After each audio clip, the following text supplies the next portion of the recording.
If you're here to find some underappreciated shows or maybe hear me praise a few old favorites, you've come to the right place. This is Restless in Peace, and today we're spotlighting Hal. I'm Fennec, and I've been an anime fan for almost a decade and have watched hundreds of shows. Don't forget to like, subscribe, and share with friends. Now I'm gonna have to put a spoiler warning in front of this episode.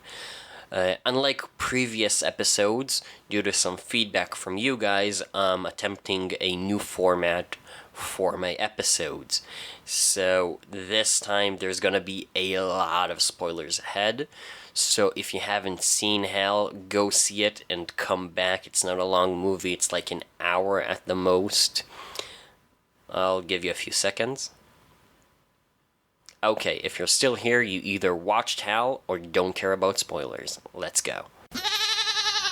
In Hal, someone dies as a result of a plane crash, and a robot is changed to look like a human to take their place as a form of emotional treatment for the spouse that's left behind. It's an interesting premise for sure, but I have my reservations. It's mentioned early on that there is a medical center that sends robots that look like the deceased in order to help people deal with loss, which alludes to this, in my opinion, very twisted practice being commonplace. The first order of business is the Rubiks Cube puzzles that are scattered throughout the movie. How the puzzle goes is that on each side of a 5x5 Rubiks Cube, a wish is written. And if you solve that side, the wish that's written on that side will come true. Okay, so I can't go forward without spoiling the big twist of the movie, so I'll give you a few extra moments to stop, go watch the movie, and come back. And moments up.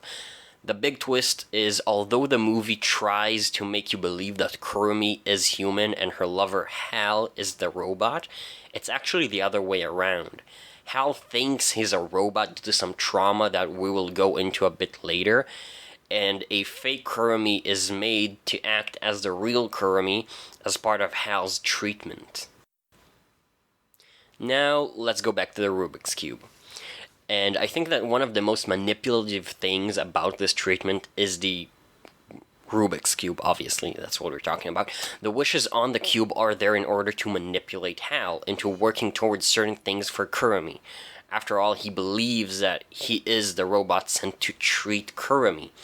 The wishes on the cube range from things such as preparing a meal for Kurumi to just generally giving Hal motivation to spend a larger amount of time with Kurumi.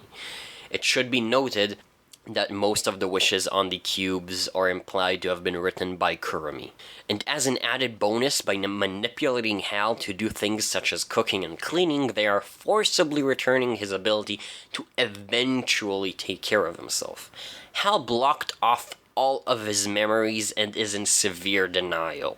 The first clue we get to him being actually human is the transfusion at the beginning of the film. Like, why would a robot need that? Although they do present it like he is a robot during that scene. They don't outright say it, they just make you believe it. And by the way, this is a recurring theme throughout the movie.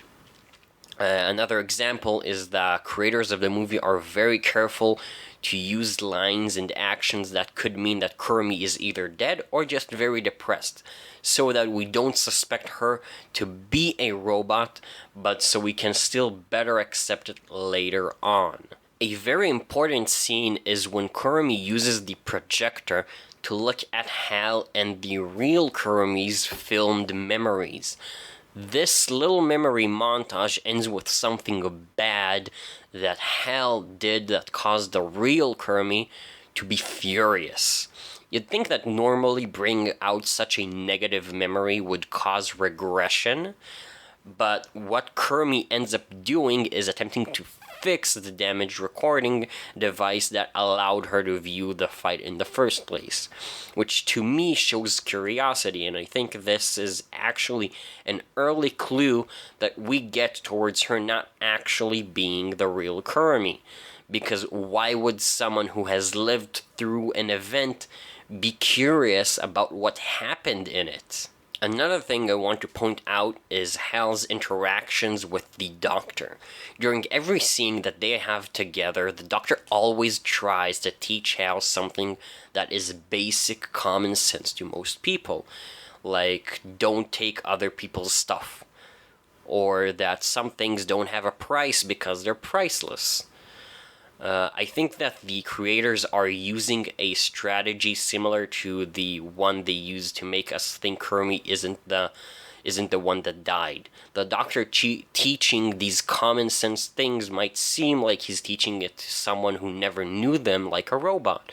But it can also be seen as another way in which they are trying to recuperate Hal, like with the cube, making sure that he can also emotionally better take care of himself and not just physically with cooking and such.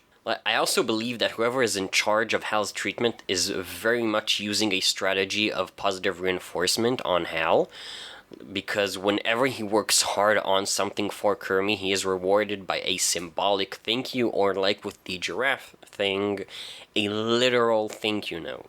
Things do start to change just as they are looking up when an old friend from Hal's past runs into him and reaffirms how big the fight with Kermit was, the one we saw from the recording, and then the cube adds oil to the fire when one of the sides suggests that Hal possibly used to be violent with Kermit. Though Kermit calms us down on that a bit by saying that the violence wasn't against her but against other people. Next up, we get a scene where Kermit has finished fixing the device and shows Hal the full reason for the fight.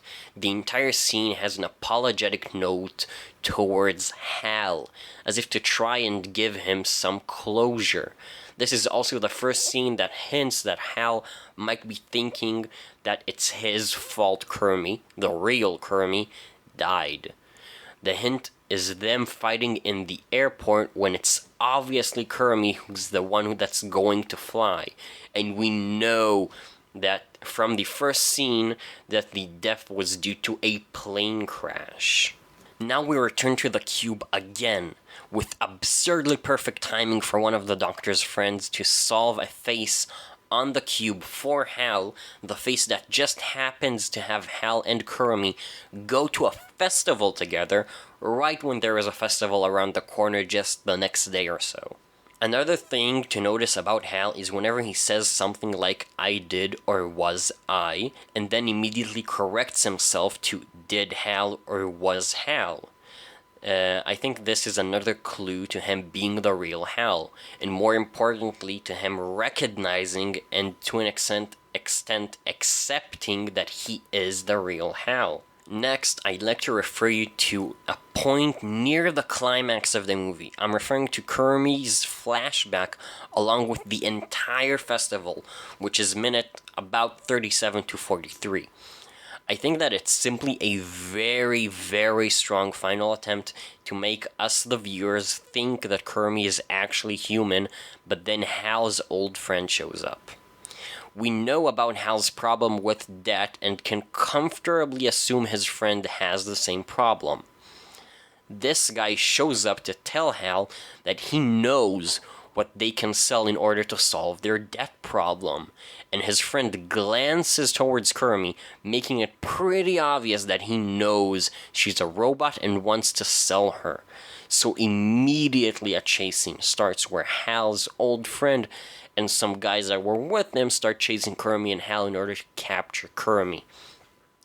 It's important to note that Hal at this point doesn't actually remember this guy, or that he even has debt. During this chase scene, the truth is finally revealed when Hal is punched and starts bleeding.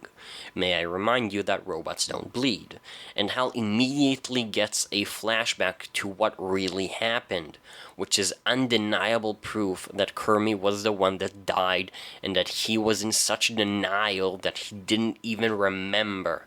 Furthermore, that he convinced himself that he is a robot as a coping mechanism.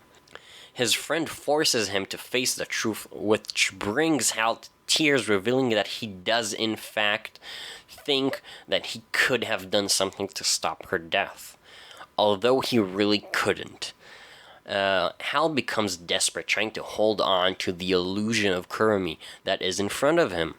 But the robot Kurumi recognizes that the time has come, and with a bit of indirect support from Hal's friend, they break his illusion.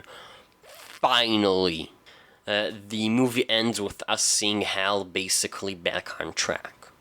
Now, before I start my little rant, I do think it's important that I point out that near the end of the movie, it's mentioned that this robot treatment isn't yet standard practice, but a little more of an experiment on the experimental side.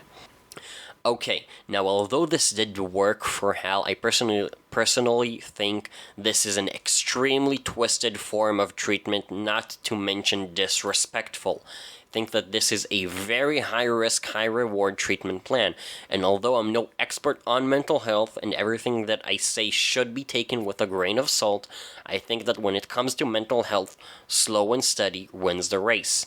After all is said and done, I can easily see how this treatment method could cause emotional and mental breakdowns in someone who's grieving. Maybe the only place this could work is some kind of hyper-extreme corner case where nothing else would work, like Hal. But even with Hal, I think they were on a very thin line between helping him and just making things worse. What brings this method down the most, in my opinion, is how it will need to be thoroughly planned and controlled, probably to an unrealistic extent. Even in the movie, you can clearly see how even one out-of-place encounter endangers the entire treatment plan. Finally, I do recommend you watch this movie if you haven't, and I'm honestly not sure what I'm gonna spotlight next week, so I'm not gonna say it, but look forward to it anyway. Oh, and let me know what you think about the new format. I'm still working on it, so I'd really like some feedback. There is a link in the show notes below to my website where you can contact me. Please follow and share with friends. It helps a lot.